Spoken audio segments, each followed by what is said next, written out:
The desert stretched wide under the fading light, its quiet broken only by the steady rhythm of a horse's hooves and the faint rattle of a leather saddle. The evening wind carried the scent of dust and juniper, brushing across a landscape as old as the bones buried beneath it. A man rode alone through that silence, his figure dark against the red-gold horizon. His face was half hidden beneath the shadow of a wide-brimmed hat, but the weight of something heavy clung to his posture, the kind of heaviness that comes from carrying too many ghosts. He wasn't supposed to be here. The territory had rules, and those who broke them rarely made it far. But there he was, following the trail that wound deep into Apache land. His horse was weary, the kind of weariness that showed in its labored breath and slow gait, but the man urged it on.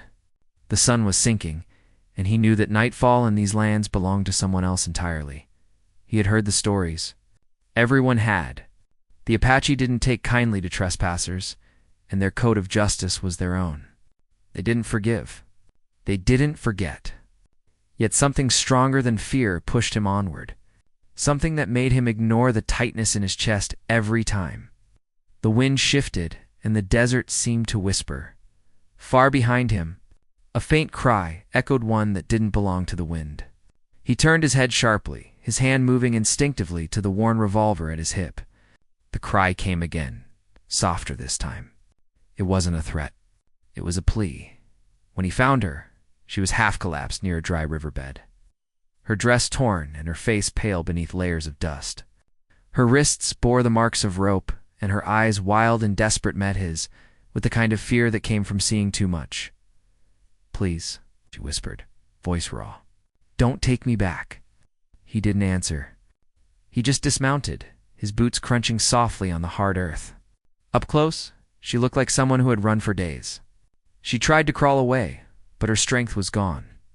The man crouched beside her, and for a long moment they just stared at each other, two strangers caught in the wide stillness of the desert.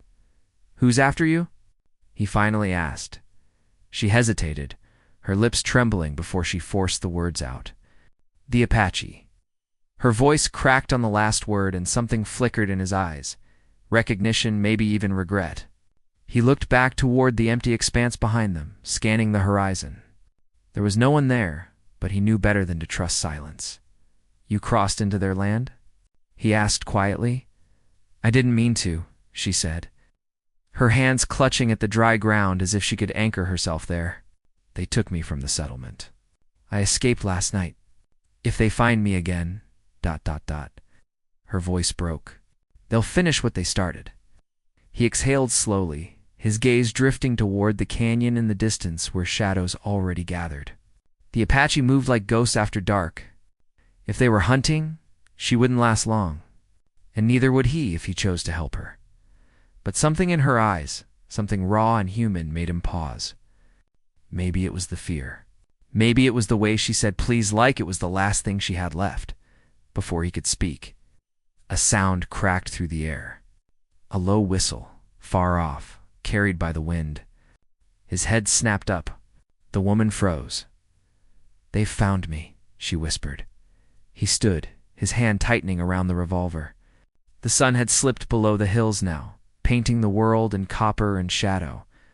Somewhere out there, they were watching men who moved without sound. His eyes saw through darkness. He could leave her. No one would know. But something inside him rebelled at the thought. He reached for her arm. "Get up," he said. "We're moving." She looked at him in disbelief, then at the revolver at his side. "You'll die if you help me." "Maybe," he said. "But we'll die faster if we stay." They moved quickly through the brush, the dry branches scraping against their clothes. The horse followed behind, restless. Every few steps, he glanced back. The desert was quiet again, but the kind of quiet that came before a storm. As the last light faded, the world turned cold. They found a narrow cut between two ridges, just enough to hide them for the night. He led the horse inside and tied the reins loosely, then crouched near the mouth of the canyon, watching the horizon. She sat nearby, wrapping her torn shawl tighter around her shoulders. Her hands were trembling, though she tried to hide it.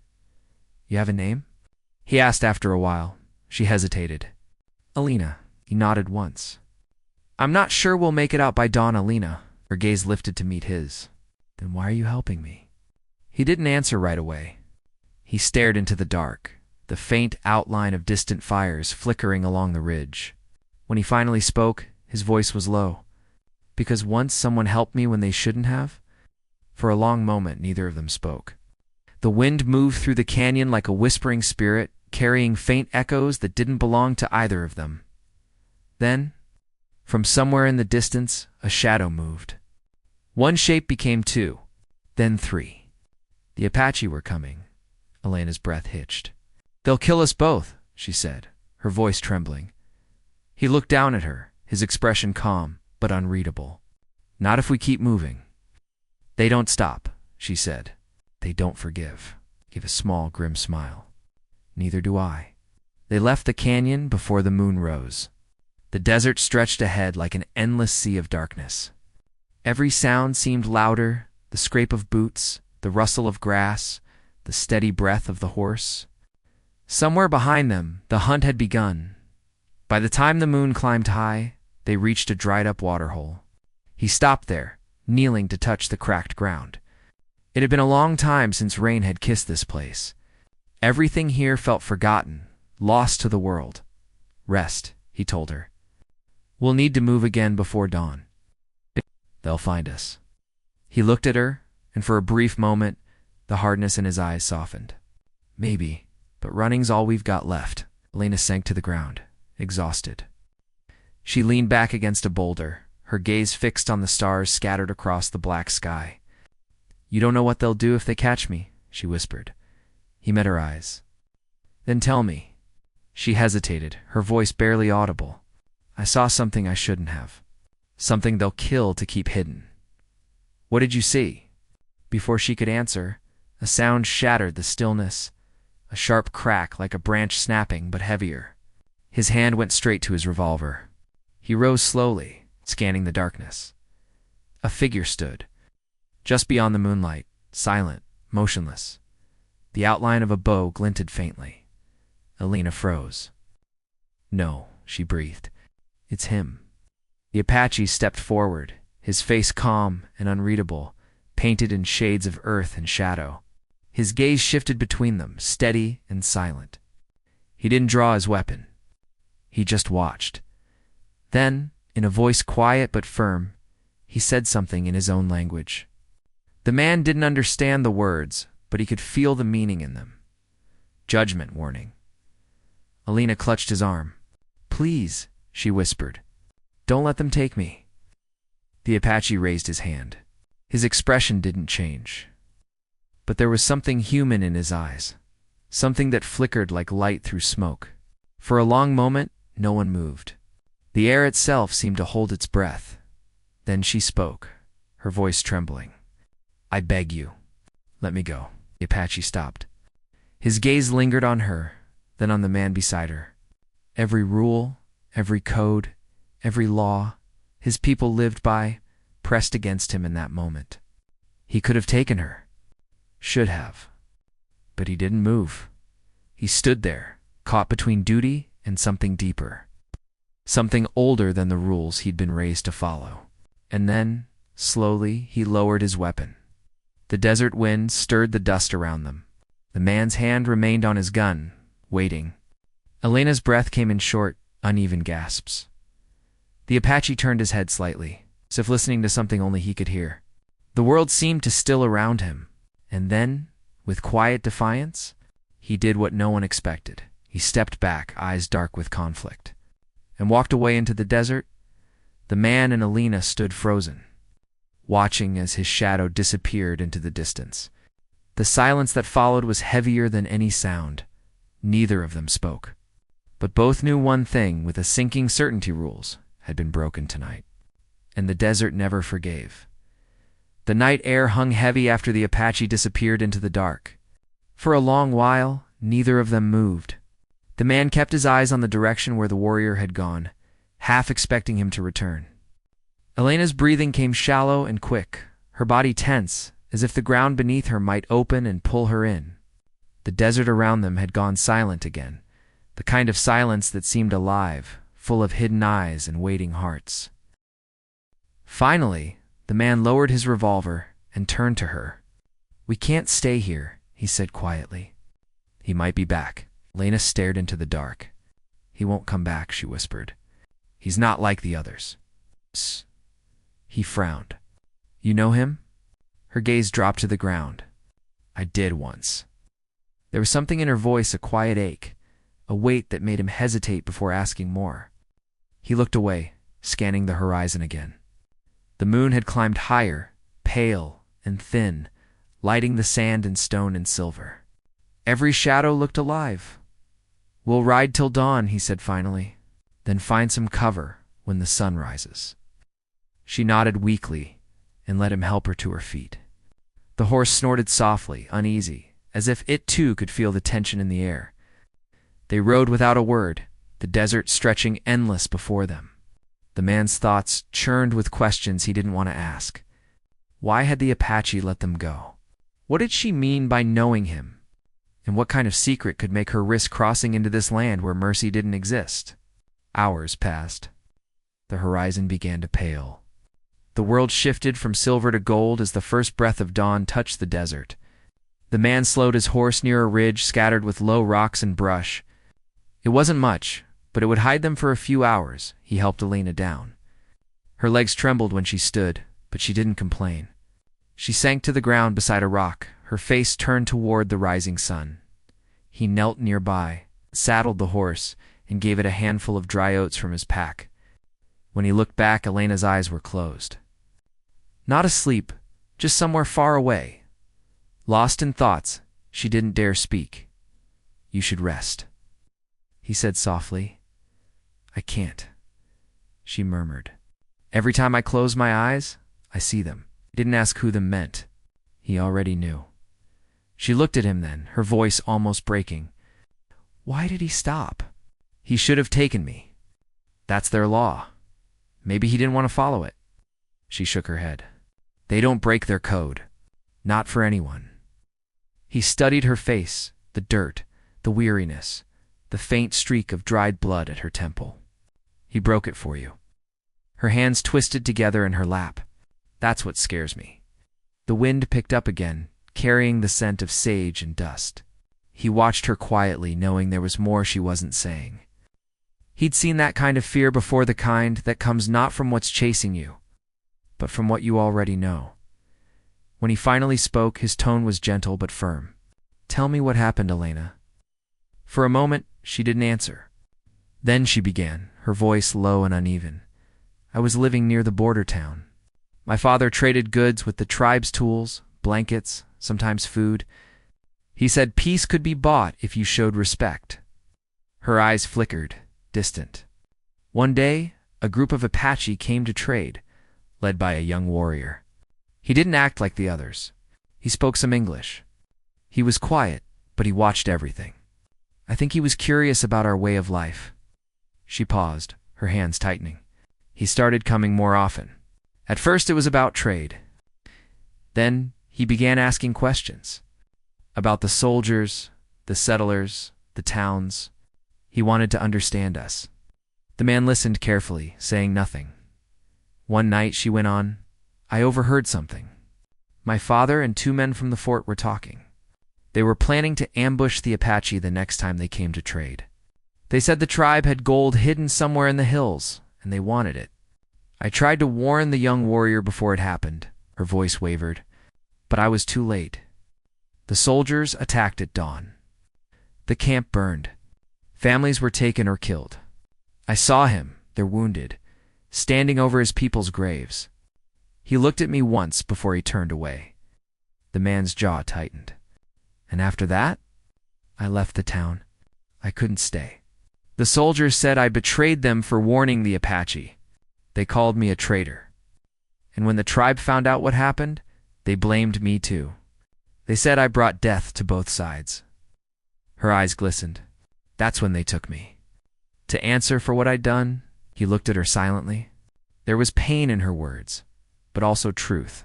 The kind of truth no one wanted to carry. "You said the one last night, the one who let us go, you knew him. Was he the same man?" She nodded slowly. "Yes. He was the one I tried to save." The man leaned back, staring at the horizon where the sun was climbing higher. The story made sense, but something about it felt unfinished. There were too many missing pieces, too many shadows between her words. "So you're saying he spared you?" he said.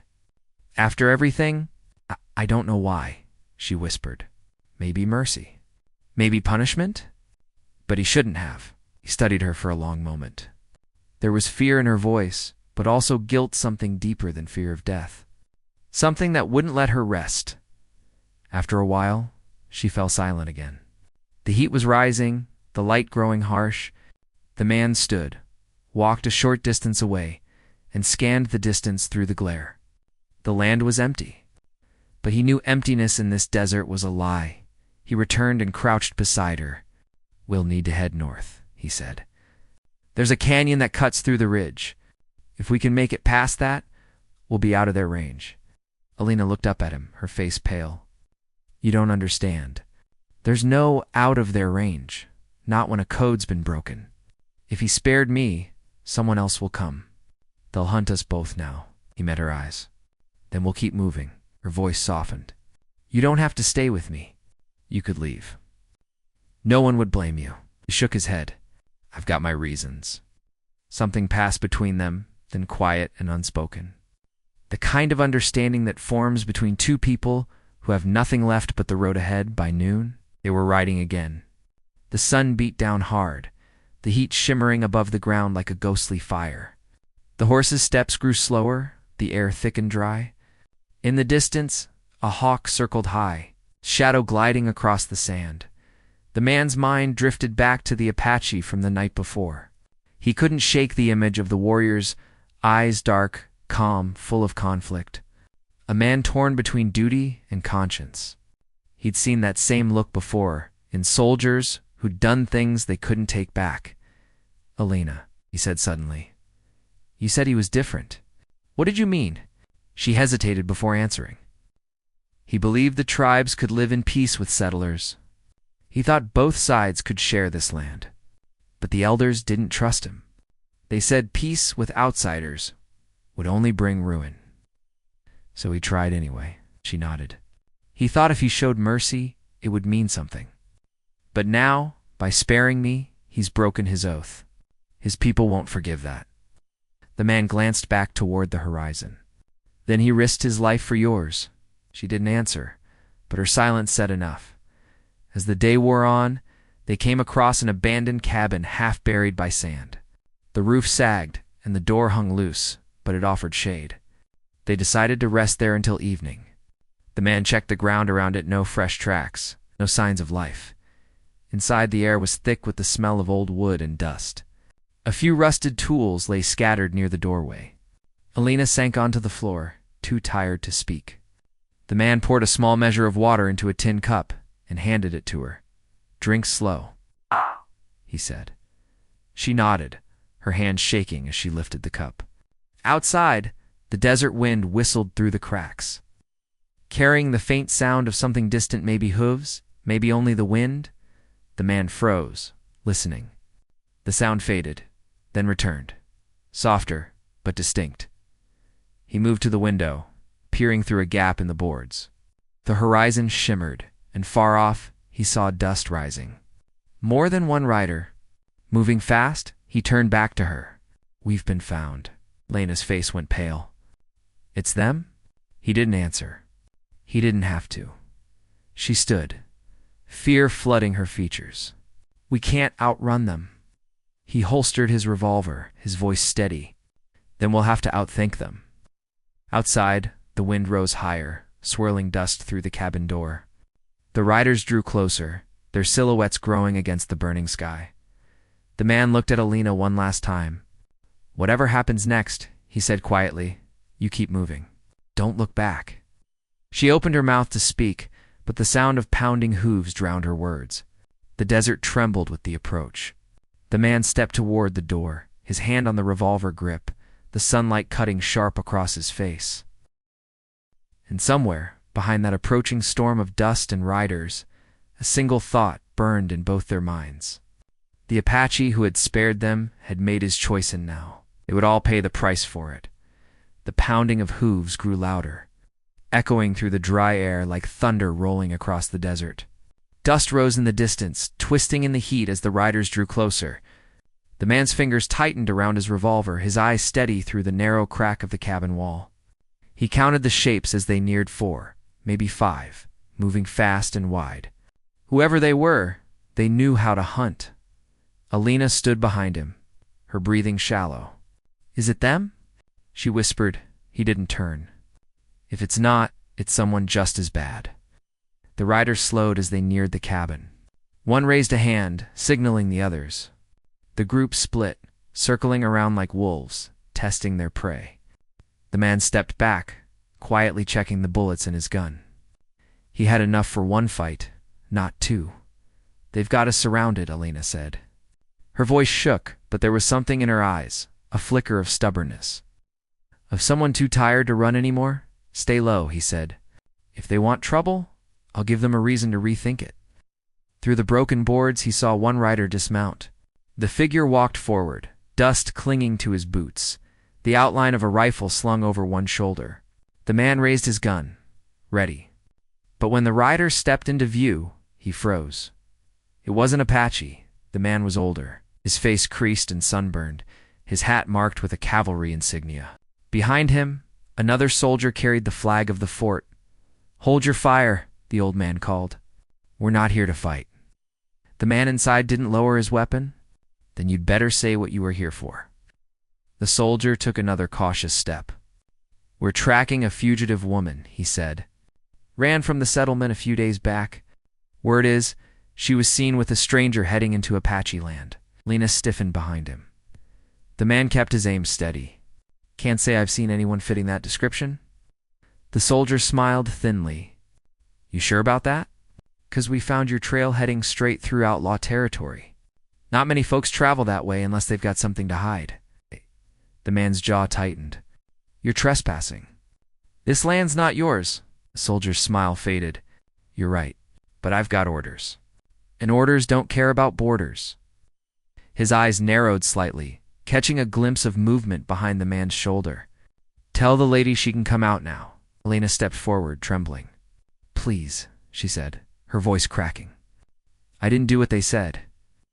The soldier looked at her with something between pity and irritation. "You brought more trouble than you know, miss. The Apache are in a rage over what happened at their camp. The fort's under pressure to clean it up before it turns into another war. You need to come back with us." She shook her head fiercely. "If I go back, I'll die. You know that. It's better to face the court than the desert," he said coldly. "You'll get your chance to speak. Can't promise anyone will listen." The man inside the cabin stepped forward, blocking the doorway. "She's not going anywhere." The soldier's expression hardened. "I'm not asking. You hand her over or we take her by force." The two men locked eyes, the air between them thick with quiet threat. Then, without a word, the soldier turned and signaled his men. They spread out, rifles ready. Elena's hand gripped the man's arm. "Don't," she whispered. "They'll kill you." "It's not if we move first," he said. He pushed her toward the back of the cabin, scanning for an exit. There was a small opening near the floor, half covered by debris. He kicked it loose, motioning for her to crawl through. "What about you?" she asked. "I'll draw them off." "Meet me by the ridge north of here," she wanted to protest, but the look in his eyes stopped her. Without another word, she slipped through the hole and into the blinding light outside. The man turned back just as the first. Bullets splintered the door frame. He dropped low and fired once, then again forcing the soldiers to take cover. The sharp crack of gunfire tore through the quiet desert. He moved quickly, ducking behind the wall, counting each shot, each breath, when the shooting stopped. Dust hung in the air like smoke. He peered out. The soldiers were pulling back, regrouping. They weren't retreating. They were waiting. He knew he couldn't hold them off long. He grabbed his saddlebag and slipped out the back, keeping low as he moved toward the ridge. Behind him, the cabin stood silent, broken. The smoke from gunfire drifting through its roof. Alina was already waiting where the rocks rose against the sky.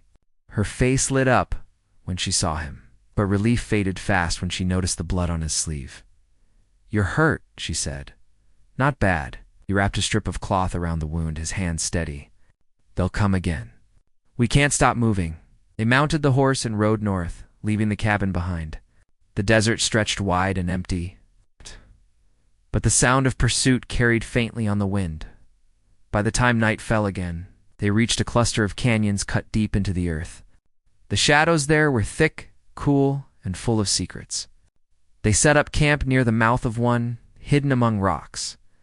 The man built a small fire, the light flickering over their faces. Alina sat close, her eyes fixed on the flames. "They won't stop," she said quietly. "The soldiers, the Apache, everyone wants something. And I'm the reason." He glanced at her. "You didn't start this war." "No," she said. "But I might be the one who ends it. Whether I want to or not." He frowned. "What do you mean?"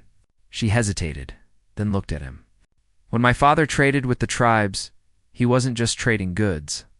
He was trading land. He sold pieces of it to settlers' land that belonged to the Apache.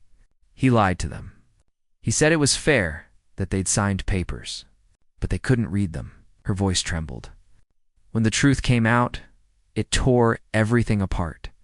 The young warrior, the one who spared me, found out. He said if I lived, I'd have to face the truth my father hid. Maybe that's why he let me go. To see if I'd do what he couldn't."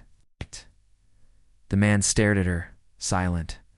The firelight flickered in his eyes, reflecting a mix of anger and understanding. "Your father's deal started a war," he said finally. She nodded. "And the army's trying to cover it up. They'll blame the Apache, then wipe them out for good." He threw another stick into the fire, the sparks rising like stars. "Then we need to stop them." Alina looked at him, startled. "You'd help me?" "I've seen what the army does," he said. "Once, I wore the same uniform. Thought I was fighting for justice. Turns out, I was just making room for someone else's greed." She studied him quietly, the lines in his face marked by loss.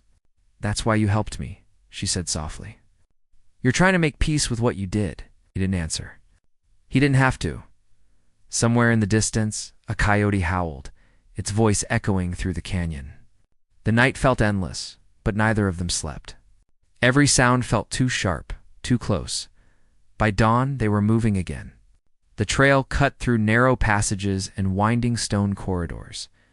At times, they had to walk, leading the horse carefully over sharp rocks as they climbed higher. The man noticed signs, small piles of stones, patterns carved into the canyon walls. "The Apache used these," he said. "Warnings. We're close to their land again." Alina stopped, her face pale. "If we go farther, they'll kill us both." He looked at her, then at the horizon where smoke rose faintly. "If we don't, the soldiers will. Take your pick." They pressed on, following the faint trail toward the smoke. When they reached the edge of a wide plateau, they saw the Apache camp, half hidden in the valley below. Tents stood in a circle, and riders moved quietly among them. Elena's hands trembled. "If they see me, they will," he said. "But maybe that's what needs to happen." As they descended, 2 riders approached, bows drawn. They stopped a few yards away, eyes sharp and unreadable. The man raised his hand slowly. "We come in peace," he said. "We need to speak to your leader." The riders exchanged a glance, then one turned and rode off toward the camp. The other stayed, watching them closely. Minutes later, the one who had spared them appeared. The same calm, fierce eyes, the same steady walk. He stopped in front of them, silent for a long time. Elena's voice trembled. "You should have killed me when you had the chance." He studied her face, then looked at the man beside her. "You came back," he said quietly. "That means you're ready to face what you ran from." She swallowed hard. "If you'll listen, I can tell you everything. The soldiers there planning to destroy what's left of your people. You have to move your camp before they reach you." The Apache's expression didn't change. "You think warning us makes up for what was taken?" "No," she said. "But maybe it's a start." He turned his gaze toward the horizon, where the rising sun burned through the haze. For a moment, the 3 of them stood there, bound by the same silence that haunted the desert itself. Then he spoke again, his voice low but filled with meaning. "If what you say is true, then by coming here, you've brought war to our doorstep." Lana's eyes filled with tears. "I'm trying to stop it." The Apache looked back at her, his expression unreadable. "Then you'd better be ready to pay the price for what peace costs." Behind them, the sound of distant gunfire rolled faintly through the air, carried by the wind. The man turned sharply toward the sound. The Apache didn't flinch. "It seems the soldiers have already arrived." The man and Alina exchanged a look, fear, guilt, and determination, all tangled together. The desert had chosen its battleground. And now, every secret, every broken promise, would have to face the light. The echo of gunfire rolled across the valley. It's a low rumble that made the ground feel alive beneath their boots. The Apache warrior stood tall, eyes fixed on the horizon where smoke had begun to rise. The man's hand instinctively moved toward his revolver, though he knew bullets would mean little if the army was already advancing.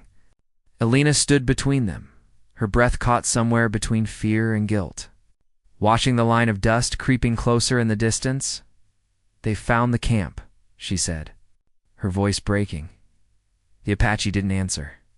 His gaze stayed steady, his expression calm, but there was a storm in his silence. He turned and shouted something to the riders nearby. Within seconds, the entire camp shifted into motion. Women gathered children, men armed themselves with rifles and bows, and fires were stamped out. The air filled with urgency and quiet dread. The man watched them prepare, realizing how precise and practiced it all was. These people had lived under the threat of attack for years. They didn't panic. They adapted. Still, he could see in their faces that this time was different. "They'll surround you," he said, stepping closer to the warrior.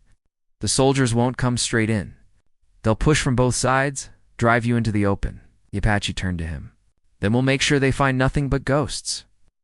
He gave a short order in his language, and half the camp began to move toward the rocky slopes. Alina followed his eyes to where the rising sun painted the canyon walls red. The sight made her heart ache. It was beautiful and cruel at the same time. Like the land itself didn't care who bled on it. "You can still leave," the man said quietly to her. "If we move now, we might slip through the canyon before they block it." She looked at him with tears she didn't bother to hide. "I started this. I can't walk away now." He wanted to argue, but there was no point. Whatever happened here, she'd already chosen her side. The Apache turned back to them. "If you stay, you fight." The man nodded. "I've fought worse odds."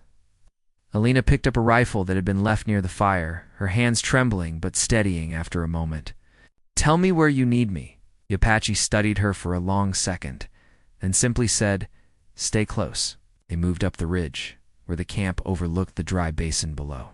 From there, they could see the trail twisting down the valley, nothing but sand, brush, and scattered rock. But beyond that emptiness, faint outlines began to appear. Mounted figures, slow and deliberate, the glint of sunlight flashing on metal. The man exhaled. "Cavalry," he said under his breath. "Fort Connor, by the look of it." Elena's throat tightened. She recognized the uniforms. Some of those men had lived in her father's town. She had served them food, heard their laughter. Now they were marching toward slaughter. The Apache warrior raised a hand, signaling his people to hold. A line of archers crouched along the rocks, their eyes cold and focused. The desert wind carried the faint rattle of spurs and metal. The sound made the man's pulse quicken. He crouched beside Alina, whispering, "They'll wait till the soldiers reach the canyon mouth. That's where the trap is." She nodded, clutching the rifle. "And if it doesn't work?" He gave a short, grim smile. "Then we make them remember our names." The sound of drums came faintly from the camp below's low, rhythmic, ancient. It wasn't a call to war. It was a warning. The Apache women began to chant softly, voices rising like a prayer carried on the wind. It was haunting, and for a moment, everything seemed to still the world caught between one breath and the next. Then the first rifle cracked. The sound tore through the silence like lightning splitting the sky. A soldier fell from his horse. Another shout rang out, then another shot. The canyon erupted with noise. The Apache warriors fired from the ridge, their arrows cutting through the dust. The soldiers returned fire, their rifles flashing bright in the morning light. The man felt the shock of it in his chest. The ground shook. Horses screamed, and the air filled with the smell of smoke and gunpowder. He aimed, fired once, and saw a rider drop. He didn't stop to think, only moved, reloaded, fired again. Alina stayed close, doing as he'd told her. Her hands trembled at first, but her eyes stayed fixed ahead. She wasn't running anymore. The Apache warrior gave orders in short bursts, directing his men with precision.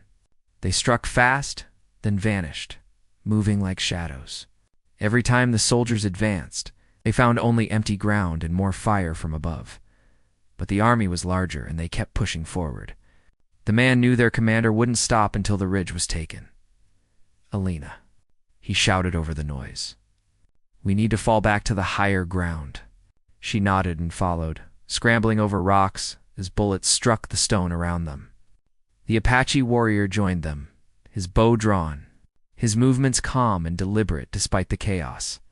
As they climbed, Alina stumbled, and the man caught her arm, pulling her up just as a bullet tore through the dirt where she'd fallen. Her eyes met his, wide with fear but full of something else, determination. They reached the top ridge just as the smoke began to thicken below. The camp was burning. Horses scattered through the flames, their cries echoing in the canyon. The soldiers had brought fire with them, driving it forward like another weapon. The Apache warrior looked down at the destruction, his jaw set tight. "They'll burn the land until nothing's left." The man looked at him. "Then we end it before they reach the hills." The warrior gave a small nod. "We'll lure them deeper. When the sun drops, we strike." Alina turned toward him. "There's something else," she said urgently. "The commander, he won't stop even if you win today. He wants a reason to wipe you out completely. He's been waiting for this." The warrior's eyes narrowed. "You know him?" "Yes," she said. "He was at the fort when my father died. He said the land deal was just business, but he was the one who pushed it through. He's the reason your people were attacked." The man clenched his fists. "Then that's who we need to find." They waited as the day burned on. The sun scorched the earth, the smoke hung thick, and the sound of gunfire faded into uneasy quiet. Both sides had taken heavy losses. The air was dry and heavy, full of the weight of what was coming next, when dusk came. The light turned red and long shadows stretched across the ridge. The Apache moved silently into position again, every face hardened by the knowledge that this would be their last stand if they failed. The man checked his revolver one last time, the metal warm in his hand. He glanced at Alina, who sat beside him with the rifle resting on her knees. The fading light caught in her hair, turning it gold. She looked tired, but not broken. "You don't have to do this," he said quietly. "Yes, I do," she replied. "He took everything from me, from them. I need to see it end." Below them, the soldiers regrouped. Torches flared to life, marking their positions. In the middle of the line, one figure rode ahead, a tall man with a dark coat and a saber glinting at his side.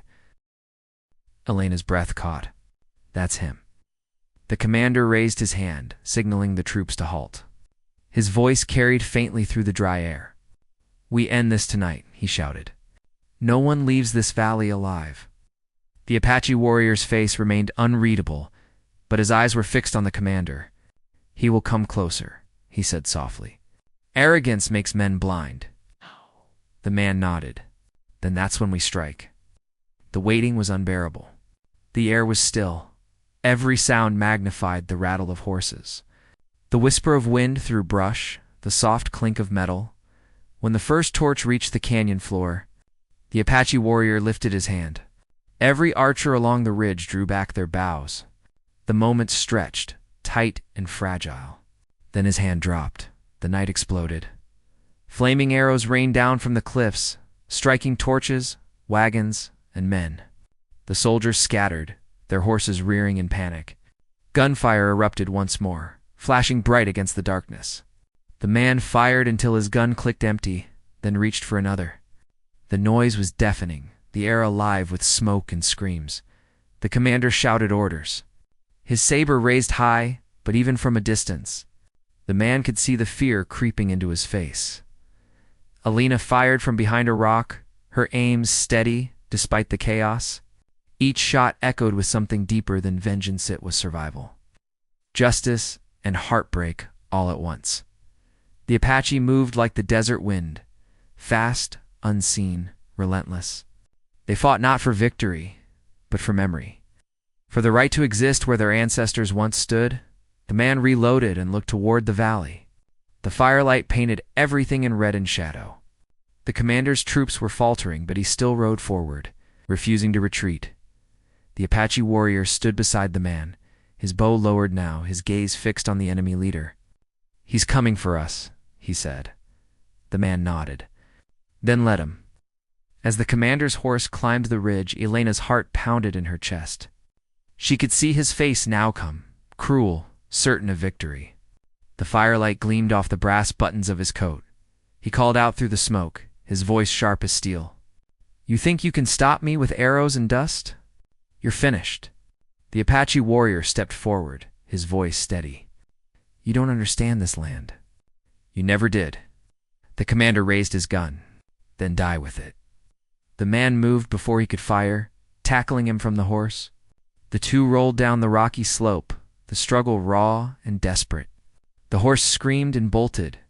The world became noise, fire, and dust. Alina ran forward, calling the man's name. The rifle clutched tight in her hands. When the two men hit the ground, the commander struck first, his fist colliding with the man's jaw.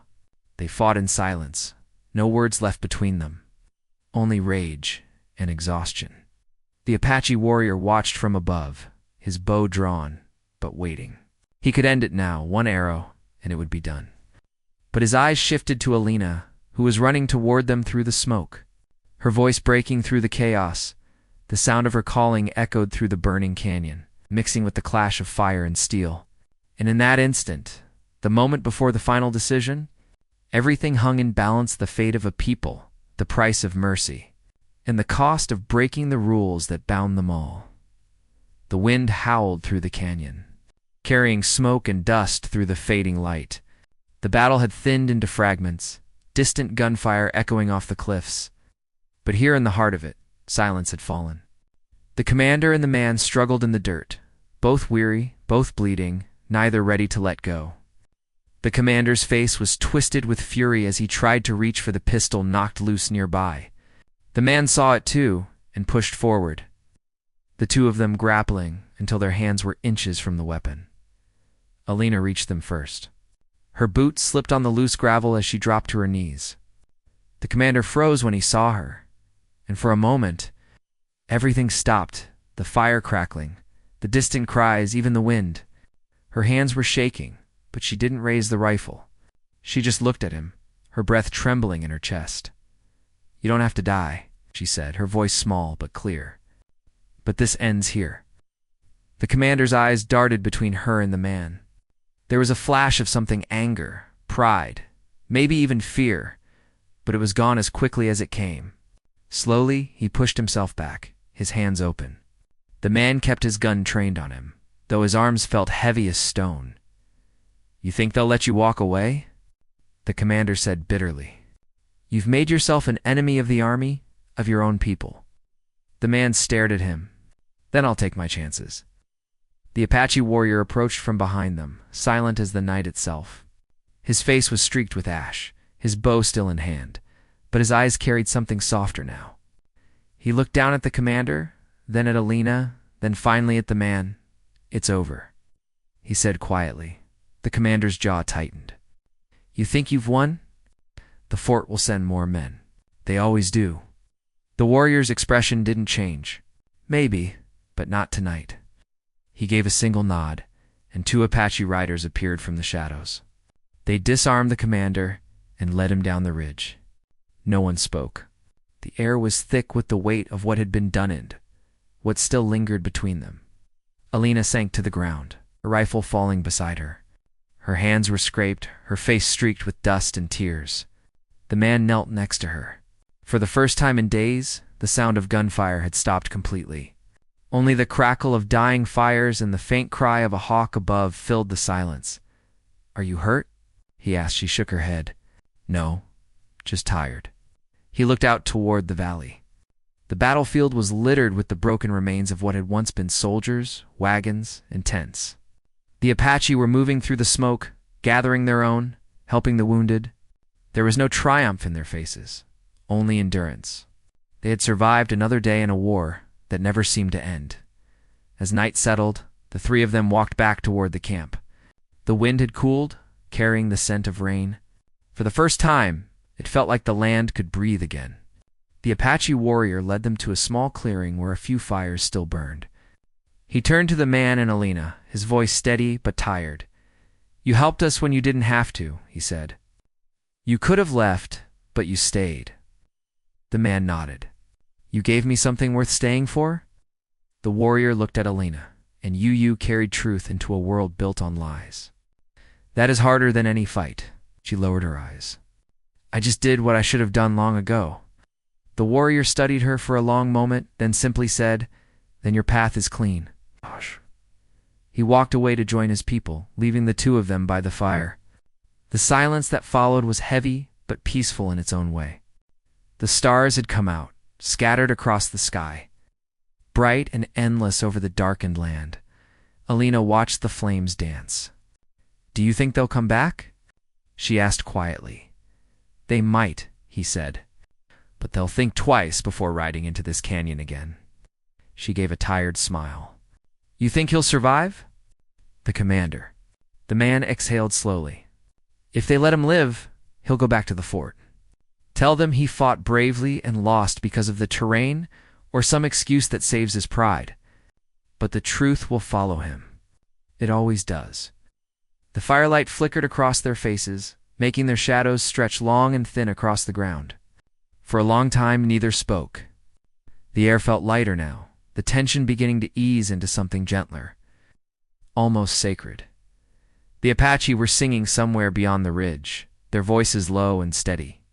It wasn't a song of victory, it was remembrance. The man closed his eyes, letting the sound wash over him.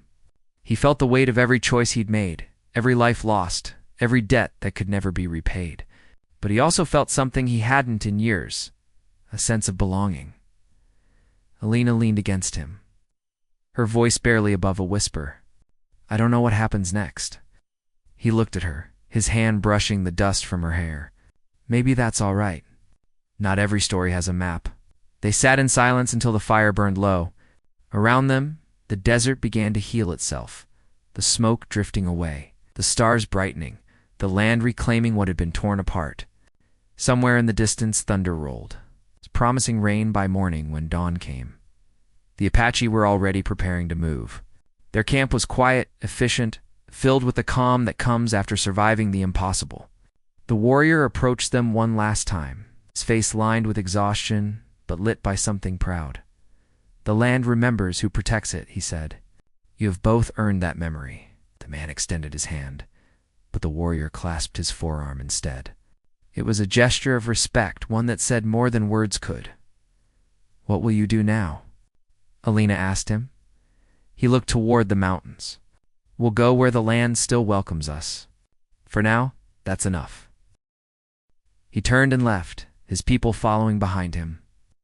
Fading into the rising sun, like the last remnants of a dream, the man and Alina watched until they were gone. The world felt quieter now, the kind of quiet that only comes after a storm. She turned to him and said, "You think we'll ever see them again?" He smiled faintly. "If the land allows it."